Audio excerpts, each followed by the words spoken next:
Good morning students.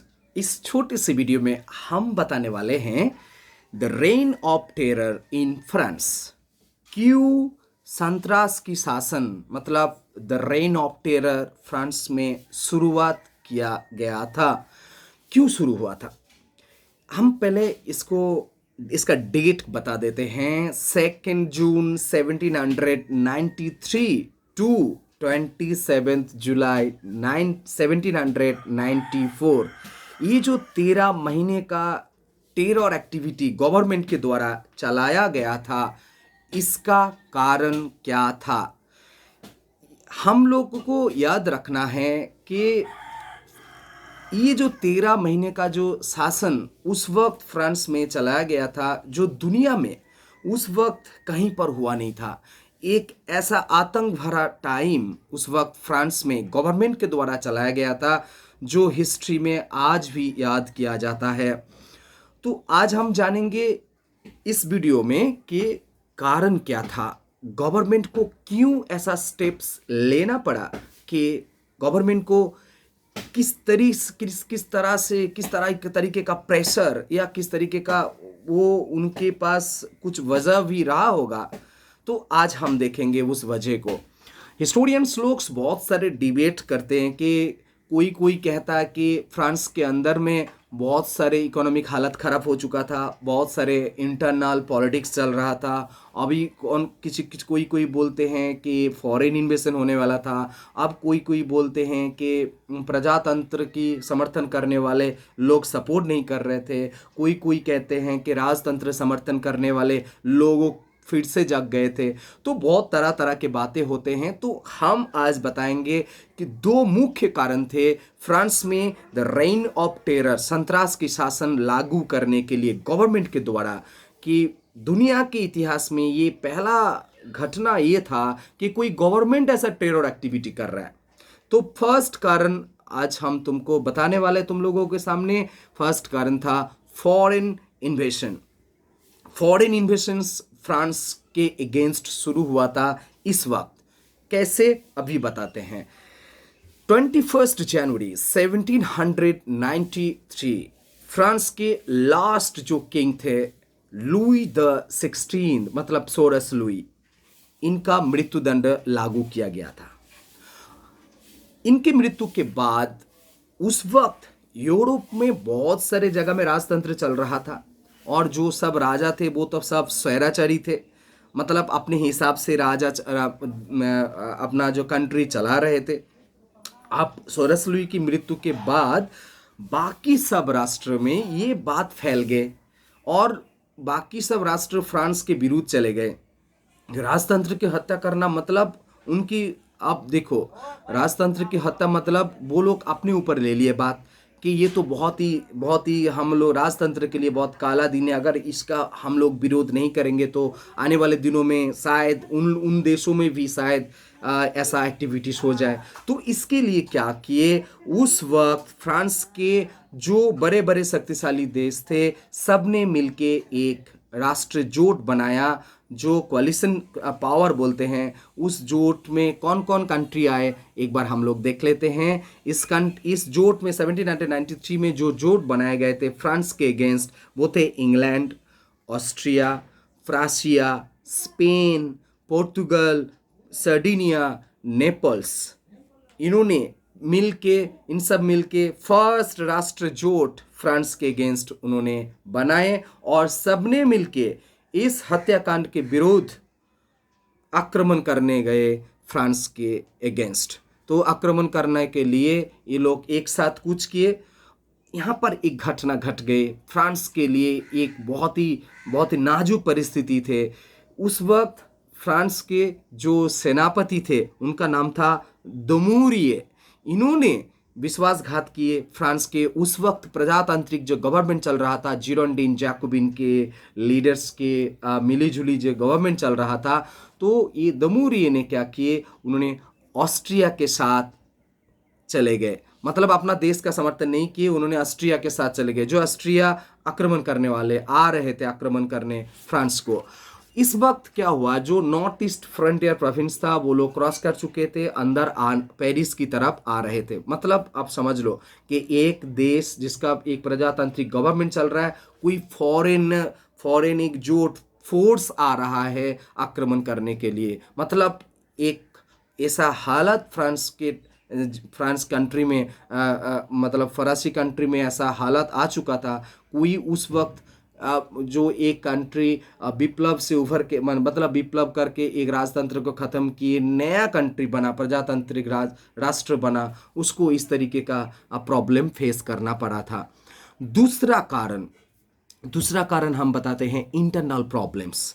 दूसरा कारण internal problems, ऐसा हालत बन चुका था फ्रांस में, जो फ्रांस को उभरने के लिए ये टेरर के अलावा और कुछ नहीं था। क्या हालत था उस वक्त? इस वक्त बताया जाता है उस वक्त खाने की बहुत दिक्कत शुरू हो गया था, खाना नहीं मिल रहा था। जो चीज़ों का, जो खाने पीने सामान की जो दाम है वो बहुत ऊपर बढ़ चुका था। और इससे इससे और एक प्रॉब्लम आ गया था कि गांव के लोग खाने पीने के सामान कम होने की वजह से वो लोग शहर की तरफ आ रहे थे। मतलब एक जगह का लोग और एक जगह आ रहे थे, तो इसलिए भीड़ भी हो रहा था। और सबसे बड़ी बात ये कि उस वक्त लोग जो थे ना, जो प्रजातांत्रिक गवर्नमेंट चल रहा था, जैकोबिन और गिरोंडिन जो मिली जुली गवर्नमेंट चल रहा था, उसके खिलाफ चले गए थे, क्योंकि बहुत सारे टैक्स लागू कर रहे थे ये लोग, और सेना में भर्ती करने के लिए भी आदेश दिया गया था क्योंकि हालत खराब था। लेकिन लोग जो थे, प्रजातांत्रिक गवर्नमेंट की जो समर्थक थे, वो लोग नहीं चाहते थे कि सेना में नहीं जाना चाहते थे, और गवर्नमेंट टैक्स के ऊपर टैक्स लागू कर रहे थे। और तो इसके चलते फ्रांस में भयानक परिस्थिति ये हुआ। और पूरे फ्रांस में ऐसा कहा गया है कि विदेशी जो गुप्तचर है, स्पाई, विदेशी स्पाई, फॉरेन स्पाई पूरी तरह से फ्रांस में भर चुका था, और लोगों का सैलरी भी उस लेवल में नहीं था, और इसके चक्कर में खाने पीने का सामान मिल नहीं रहा था। जो काला बाजारी करते थे जो लोग, मतलब खाने पीने का सामान को एक इकट्ठा कर लिए और ज़्यादा दामों में बिक्री करने लगे थे, मतलब फटकाबाजी जिसको हम लोग बोलते हैं, काला बाजारी करने वाले, वो पूरी तरह से फ्रांस में छा गए थे। और इस दौरान फ्रांस में एक घटना घटी थी, ऐसा कि राजतंत्र को समर्थन करने वाले लोगों ने विद्रोह शुरू कर दिए थे। अच्छा, राजतंत्र समर्थन करने वाले कौन है? मतलब अब देखो, फ्रांस में इतने सालों से चले आ रहे राजतंत्र, मतलब राजा को सम्मान करने वाला जन समर्थन तो होगा ना।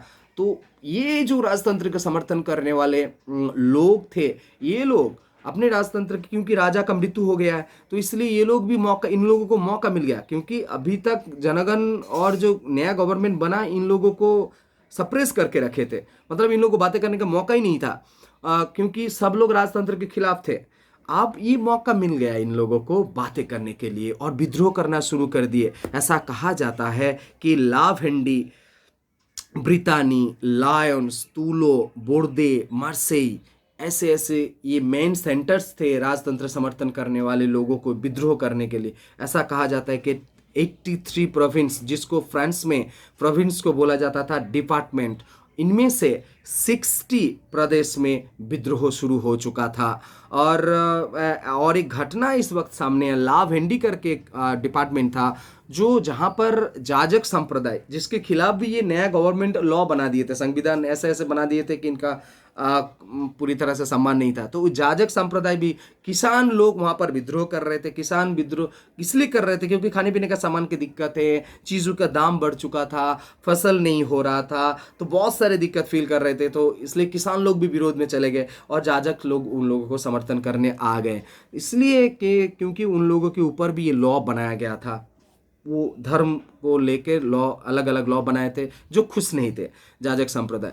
मतलब हम लोग देख पा रहे हैं कि फ्रांस में एक ऐसा हालत बन चुका था जो किसी भी हाल में एक देश की शांति को पूरी तरह से बर्बाद करने के लिए पूरी तरह से काफ़ी था।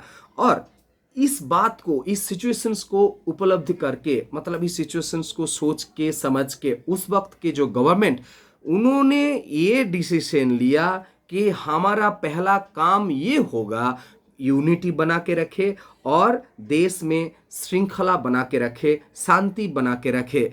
और ये यूनिटी और देश में अगर श्रृंखला बनाने का बनाना चाहते हैं तो इसके लिए एक ही मात्र स्टेप्स ये है, एक ही मात्र रास्ता ये है कि लोगों में डर पैदा करके रखे और टेरर एक्टिविटी गवर्नमेंट की ओर से लिया जाए। अगर लोगों को डराना है तो टेररिस्ट एक्टिविटी करना है, क्योंकि लोगों में डर रहेगा तो वो लोग अपने आप वो शांत रहेंगे, श्रृंखला परायण हो जाएंगे। ऐसा इन लोगों का मानना था। इसलिए नेशनल कन्वेंशन में प्रस्ताव लाया गया और उस प्रस्ताव को पास किया गया और उस प्रस्ताव में ऐसा बोला गया कि आप आज से गवर्नमेंट जो भी एक्टिविटी करेंगे वो गवर्नमेंट, प्रजातांत्रिक जो गवर्नमेंट चल रहा है वो होगा विप्लवी गवर्नमेंट। मतलब विप्लवी मतलब आप लोग समझते ही हो कि जो देश के खिलाफ बोलेंगे, जो सिस्टम के खिलाफ बोलेंगे उसके अगेंस्ट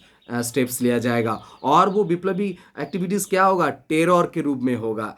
और इसीलिए ऐसा कहा गया कि ये टेररिस्ट एक्टिविटी कब तक कंटिन्यू करेंगे, उसी वक्त डिक्लेरेशन दे दिया गया था, जब तक फ्रांस में शांति नहीं आता तब तक ये टेररिस्ट एक्टिविटी चलता रहेगा गवर्नमेंट की ओर से।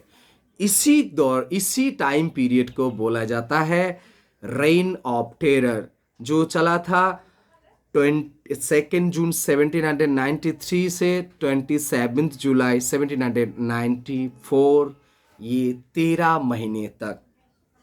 आशा करते हैं तुम लोगों को समझ में आया होगा कि फ्रांस में टेरर एक्टिविटी की गवर्नमेंट की ओर से क्यों लिया गया था। वीडियो को देखने के लिए तुम लोगों को बहुत बहुत धन्यवाद। मिलते हैं नए वीडियो में नए टॉपिक के साथ। Thank you.